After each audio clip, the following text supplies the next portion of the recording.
السلام علیکم۔ آج آپ کو پتا ہے کہ مسلمان اہل اسلام، اہل پاکستان، اہل اسلام آباد بہت خوش ہیں۔ معاہدہ ہو گیا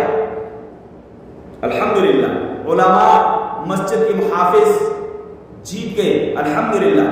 مسجد کا دفاع کرنے میں کامیاب ہو گئے، مسجد کا دفاع کرنے میں کامیاب ہو گئے۔ مفتی اویس عزیز، مولانا عبد الرحمن، معاویہ صاحب، اسی طرح عمار، یاسر اور اسی طرح بہت سارے وہ ہمارے بھائی کہ جو دن رات مسجد کے تحفظ کے لیے لڑتے رہے، مسجد کے تحفظ کے لیے میدان کارزار میں رہے، مسجد کے تحفظ کے لیے انہوں نے محنت کی، انتھک محنت کی، بالآخر محنت کا صلہ مل گیا۔ آج معاہدہ ہو گیا کہ انشاءاللہ ثم انشاءاللہ CDA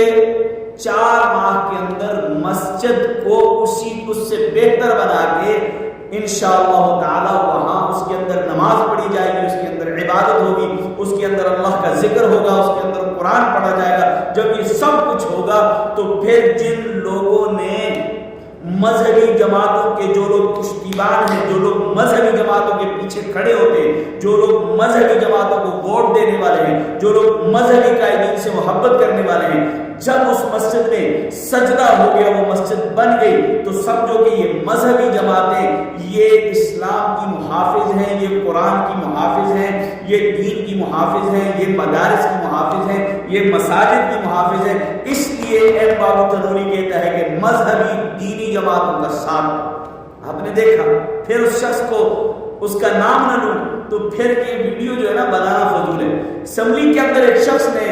آواز لگائی کہ اگر مسجد نہ بنی تو میرا نام فضل الرحمان نہیں ہوگا، تو بن گئی، کام شروع ہو گیا، معاہدہ ہو گیا۔ تو اس لیے